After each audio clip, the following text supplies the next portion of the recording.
عندي امتحان ومتأخر. واو. امتحان في وقت الأجازة يعني.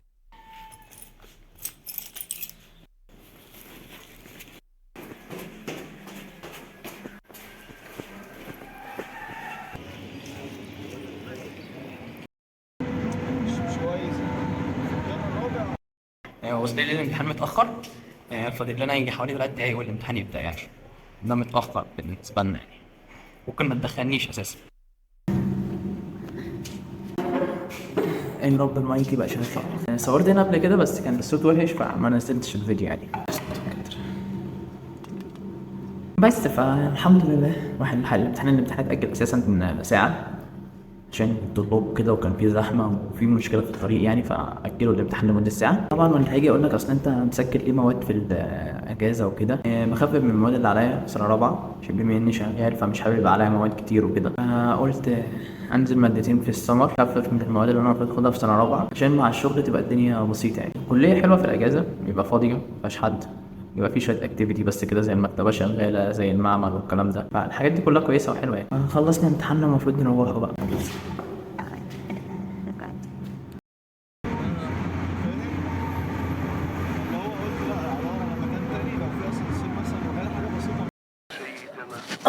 الصوت شغال بيسجل تمام. الحمد لله الواحد لسه مخلص يعني ترويق مكان تصويره كده، مع ان لسه فاضل شويه هدوم هنا المفروض يتطبقوا، بس انتوا كده كده مش شايفين الزاويه دي، انتوا شايفين الزاويه دي بس. فعاملين ايه الاول؟ يا رب تكونوا بخير. واخبار الاجازه ايه؟ يا رب تكونوا مستمتعين. يا ريت تقولوا لي تحت في الكومنت كده بتعملوا ايه في الاجازه بتاعتكم يعني. بحب اصحى بدري برضو في الاجازه عشان اعرف استغل اليوم. صحيان الظهر بيبقى صعب واليوم بيضيع مني، حتى لو في الاجازه مش لازم استغل اليوم استغلال ان انا اقوم اعمل حاجه مهمه، ولكن حتى ان انا اتفسح او استمتع باليوم ما بعرفش استغله. لما بصحى الظهر بحس ان الدنيا متكعبله واليوم بيطير يعني، حتى كاستغلال ان انا اعمل حاجه في اليوم ملهاش علاقة بالإنتاجية مش بعرف.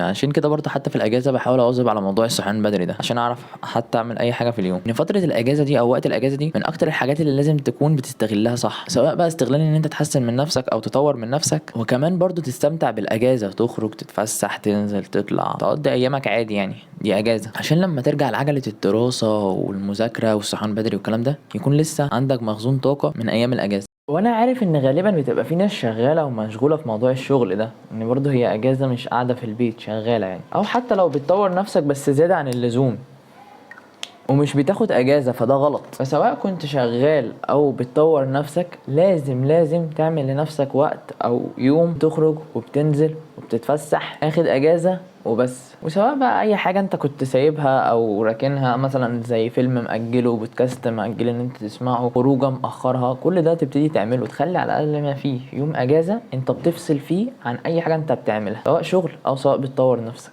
وكمان تخطط لليوم ده زي ما بتخطط لمذاكرتك بالظبط ولشغلك يعني، تكتب هتصحى امتى وهتعمل ايه وهتنزل وهتروح وهتيجي وهتتفرج على ايه، اكنك يوم طبيعي، بس بدل ما هتكتب فيه مهام او تاسكات مفروض تخلصها هتكتب حاجات مفروض تستمتع وانت بتعملها. يعني مثلا لو هفترض ان انا هاخد يوم اجازه فهكتب فيلم فلان عايز اسمعه، هنزل مع صاحبي كذا، هنقعدوا في الحته اللي كذا، ونرتبه اليوم من اوله لاخره عشان استغل يوم الاجازه احسن استغلال، زي اليوم الطبيعي زي ما احنا بنحاول نستغلوه احسن استغلال، برضو كمان الاجازه نفس النظام. وعشان ده هيخليك تعرف تكمل في اي حاجه انت عايز تعملها. وده اللي اتعلمته مؤخرا، ان انا لازم اظبط يوم اخد فيه اجازه، وكمان اعمل في اليوم اوقات راحه، اوقات خلاص كده وصلت لحد معين من الشغل مش هدوس عن كده عشان اعرف اكمل. فدلوقتي بقيت قبل ما ببدا في اي حاجه جديده، او مثلا المفروض انا هذاكر محاضره، قبل ما اقول لنفسي انا هذاكر المحاضره، طب انا بعد ما اخلص المحاضره دي هكافئ نفسي بايه، واحط المكافاه قدامي واحط المحاضره قدامي، واقول ان انا مش هاخد المكافاه دي غير لما اخلص المحاضره، مش بعد ما اخلص المحاضره ادور انا كنت المفروض اكافئ نفسي بايه او اعمل ايه لنفسي، عشان غالبا مش هتعمل حاجه وممكن تضيع وقتك على التليفون او اي حاجه وتحس ان انت ما خدتش راحه او استريحت، اخدت ريست او بريك. وعشان كده مؤخرا بقيت قبل ما ابدا اعمل اي حاجه ادي لعقلي سبب